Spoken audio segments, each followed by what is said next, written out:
Hello दोस्तों, नमस्कार, जय हिंद, जय भारत। आज बात करने वाले हैं यूटेरिन इलियोमस के बारे में। मतलब ये क्या होता है? मतलब इसका हिंदी होता है गर्भाशय लेमोमायोमा। का अर्थ है कि गर्भाशय में लेयोमा महिलाओं में सबसे आम सौम्य पिल्वियन ट्यूमर, ठीक है, ये 1-2 या मायोमेट्रिकल की चिकनी मांसपेशियों की कोशिकाओं में के मोनोलोकल ट्यूमर है। और इसमें बड़ी मात्रा में बड़ा मैट्रिक्स होते हैं जिनमें जिनमें कोलेजन, फाइब्रोनेक्टिन और प्रोटीग्लाइकेन होते हैं, ठीक है। अब बात करते हैं कि इसे किसी भी महिलाओं में लियोमायोमा का क्या कारण होता है, ठीक है, या क्यों हो जाता है, ठीक है। बताता हूँ कि कई फाइब्राइड में जीन में परिवर्तन होते हैं जो समान गर्भाशय मांसपेशियों कोशिकाओं में से भिन्न होते हैं। हार्मोन एस्ट्रोजन और प्रोस्ट्रोजोन नामक दो हार्मोन गर्भाशय की तैयारी के लिए प्रत्येक मासिक धर्म चक्र के दौरान गर्भाशय के अंदर की रेखाओं को मोटा कर देती है। ये हार्मोन फाइब्राइड को बढ़ने में भी मदद करते हैं और करते हुए प्रतीत होते हैं, ठीक है। उसी को बोलते हैं लियोमायोमा का कारण बन जाना, ठीक है। अब बात करते हैं कि जिससे मुख्य रूप से इसका होता है कि बजदानी का में ट्यूमर होने से क्या होता है। अगर किसी महिला के अगर बजदानी में ट्यूमर हो जाता है, ठीक है, तो उसका लक्षण भी बता दूंगा, उसका क्या क्या आम लक्षण भी दिखने को मिलता है और क्या क्या होने की संभावना होती है, इसके बारे में बात करें, ठीक है। मतलब ए से लेकर जेड तक इन्फॉर्मेशन बात करें कि जब गर्भाशय की कोशिकाओं में उत्परिवर्तन होता है तो इसका परिणाम गर्भाशय कैंसर हो सकता है, ठीक है। उत्परिवर्तन कोशिकाओं में अनियंत्रित से बढ़ती और गुना करती है जिससे ट्यूमर के रूप में जाना जाने वाले द्रव्यमान बनता है। ट्यूमर सौम्य या घातक हो सकता है। कुछ जोखिम के कारण गर्भाशय के कैंसर के विकास की संभावना बढ़ जाती है, ठीक है। ये सब देखा जाता है। अब बात करें कि लियोमास कितने आम बात है, ठीक है। बता दूं कि लियोमायोमास जिन्हें फाइब्राइड भी कहा जाता है रजोनिवृत्त महिलाओं में सबसे आम सौम्य स्त्री को रोग संबंधी ट्यूमर हो सकता है।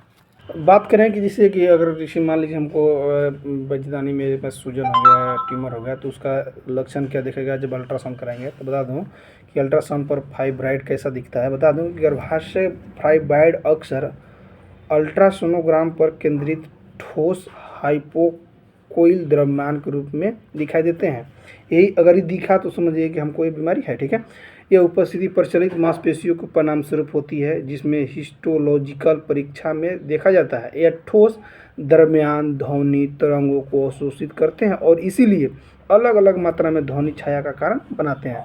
अगर ये मिल गया जैसे स्केंद्रित ठोस हाइपोकोइल्स दरमियान अगर अल्ट्रासाउंड में मिल जाता है तो समझिए कि हमको ट्यूमर की संभावना है, ठीक है।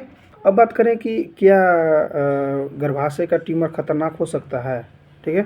किसी किसी में हो सकता है। बता दूं कि अगर जब गर्भाशय कोशिकाओं में परिवर्तन होता है तो उसका परिणाम गर्भाशय कैंसर हो सकता है। उत्परिवर्तन कोशिका में अनियंत्रित रूप से बढ़ती है और गुना करती है जिससे ट्यूमर के रूप में जाने जाने वाला द्रव्यमान बनाता है। ट्यूमर सौम्य या घातक हो सकता है। कुछ जोखिम कारण गर्भाशय के कैंसर के विकास की संभावना को बढ़ाते हैं, ठीक है। और किसी किसी में मेडिसिन के द्वारा भी धीरे धीरे ठीक हो जाता है, ठीक है।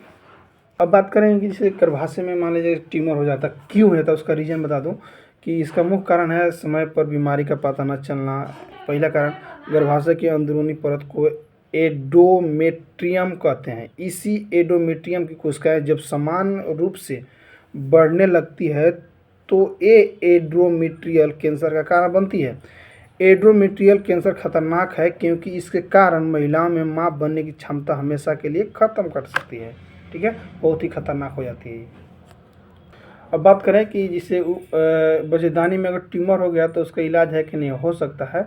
उसका इलाज बहुत सारे हैं। बता दूं कि जैसे कि हिस्टेकोटोमी गर्भाशय को हटाना या मायोटोमी गर्भाशय फाइब्राइड को हटाना या ट्यूमर का उच्छेदन या अन्य उपचार विधियों में ट्यूमर की विशिष्ट विशेषताओं के आधार पर विकिरण चिकित्सा, कीमोथेरेपी, हार्मोन थेरेपी या लक्षित चिकित्सा के शामिल हो सकते हैं, ठीक है। इस माध्यम से आप उसे हटा सकते हैं, जान बच सकता है इससे, ठीक है।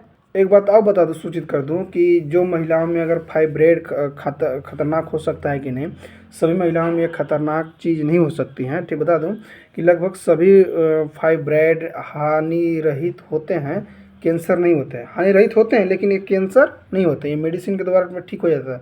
शुरू में बताया कि मेडिसिन के द्वारा ये ठीक हो जाते हैं, लेकिन इस सब में कैंसर के रूप नहीं लेने पाते हैं। ठीक है, फाइब्रेड सभी महिलाओं को समान रूप से प्रभावित नहीं करती है। जिन महिलाओं में लक्षण होते हैं उनके लिए फाइब्रेड के साथ रहना मुश्किल होता है। कुछ महिलाओं को बेचैनी और भारी महामारी रक्तस्राव का अनुभव ऐसा होता है। ठीक है, तो आप ऐसा हो रहा तो अपना तुरंत नज़दीकी डॉक्टर जितने होते हैं फेवरेट, उनके से जरूर गायनेकोलॉजिस्ट के पास जरूर जाकर संपर्क करें। ठीक है, अब बात करें कि बच्चेदानी में ट्यूमर का ऑपरेशन कैसे होता है, तो अभी बता दो कि एब्डोमिनल हिस्टेरोटोमी सर्जन गर्भाशय तक पहुंचते हैं और निकालने के लिए पेट के निचले हिस्से में एक चीरा लगाता है। ठीक है, इस दृष्टिकोण का उपयोग तब किया जाता है जब ट्यूमर बड़ा होता है या जब अन्य कारण योनि या लेप्रोस्कोपी दृष्टिकोण को कठिन बनाते हैं। योनि हिस्टेरेक्टोमी सर्जन योनि में बने चीरे के माध्यम से गर्भाशय को हटा दिया जाता है। ठीक है, इससे हो जाता है बच्चेदानी में ट्यूमर का ऑपरेशन हो गया। ठीक है, इसे हो सकता है। ठीक है दोस्तों, अगर मेरा वीडियो आपको अच्छा लगा होगा तो कमेंट कीजिएगा, लाइक कीजिएगा और शेयर कीजिएगा। मिलते हैं नेक्स्ट वीडियो में। थैंक यू, बाय, जय हिंद, जय भारत। एक बताओ, जिसमें वीडियो में बताया था कि ट्यूमर का, जिस व्यक्ति का ट्यूमर हो गया और कहाँ कहाँ पे इसका फ्री में इलाज होता है, तो आप जो मैं पिछले वीडियो में बताया हूँ वहाँ पर वीडियो देख के आप बता सकते हैं किसी भी इंसान को कि कहाँ कहाँ पे है। ठीक है, ठीक है दोस्तों, थैंक यू, बाय, जय हिंद, जय भारत।